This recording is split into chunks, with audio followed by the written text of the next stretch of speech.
ابھی شائستہ نے باتوں باتوں میں SNM شہزاد صاحب کا ذکر کیا اور ان کے بارے میں کچھ مجھے معلومات اس نے دیں، تو یہ مجھے بڑی خوشی ہوئی شہزاد صاحب کے سلسلے میں یہ سن کر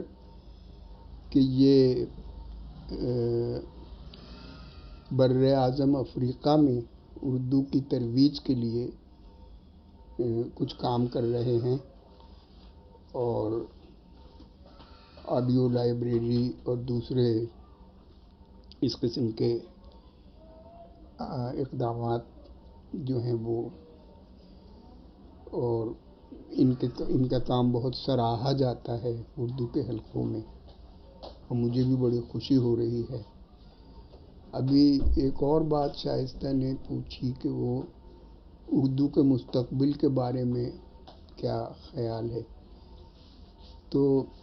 عام طور پر یہ سمجھا جاتا ہے کہ یہ زبان جو ہے وہ ختم ہو جائے گی۔ شاید ایسے آثار تو مجھے نظر نہیں آتے کہ یہ ختم ہو جائے گی، بلکہ اس کے فروغ کے امکانات زیادہ نظر آتے ہیں، اس کے بڑھنے کے، اس کی ترقی کے۔ اردو صرف بر صغیر میں نہیں بولی جاتی، بلکہ اب جیسے آپ افریقہ میں اس کے لیے کام کر رہے ہیں، امریکہ میں، امارات میں، اور اب تو چین میں بھی اور جاپان میں بھی اردو جو ہے وہ ہر جگہ اچھی خاصی بولی جاتی ہے، پڑھائی بھی جاتی ہے کئی مقامات پر، اور جناب اس میں دیگر امور بھی انجام دیے جاتے ہیں۔ ویسے اردو کے لیے کسی طور پر کسی سرکاری یا قومی طور پر اسے کوئی باقاعدہ سرپرستی حاصل نہیں ہے۔ یہ چیز اردو کے لیے ایک طرف اگر نقصان دہ ہے تو دوسری طرف فائدہ مند بھی ہے، کیونکہ زبان آزادانہ طور پر ایک تو یہ کسی کی سے مخصوص ہو کر نہیں رہ گئی ہے یہ زبان، یعنی یہ صرف اہل زبان کی زبان نہیں رہی اور نہ کبھی تھی، بلکہ یہ تمام اقوام کی، جو بھی شخص اسے بولتا ہے اس کی زبان ہے، اور اس کا یہ آزاد ہونا اور اس پر کسی خاص علاقے کا یا کسی خاص قوم کی چھاپ نہ ہونا اس پر، یہ اس کے لیے شاید بہت زیادہ فائدہ مند ہے، اور خصوصاً ہمارے بر صغیر کی تقسیم کے بعد اردو میں نثر ہو یا نظم، وقی کام زیادہ تر غیر اہل زبان حضرات نے کیا ہے۔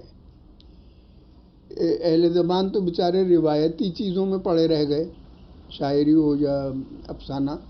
وہ روایات سے اپنا دامن پوری طرح نہیں چھڑا سکے، روایتی چیزوں سے، روایات سے تو مراد نہیں،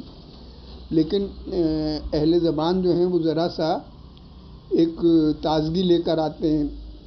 چیزوں میں، اور نثر تو پوری کی پوری بر صغیر کی تقسیم کے بعد جو لکھی، وہ بڑے بڑے رائٹر جو پیدا ہوئے وہ غیر اہل زبان تھے۔ آپ منٹو سے لیجئے، کرشن چندر لیجئے، راجندر سنگھ بیدی لیجئے، احمد ندیم قاسمی لیجئے، بلبن سنگھ، یہ سارے، عبداللہ حسین، کہ ایک کس کا نام لیا جائے۔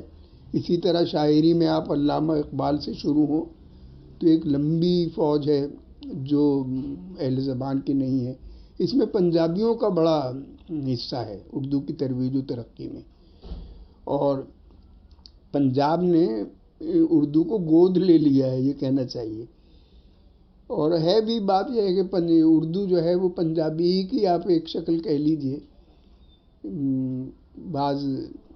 لوگ تو یہاں تک کہتے ہیں کہ یہ نکلی ہی پنجابی سے ہے، خیر اب یہ بحث نہیں۔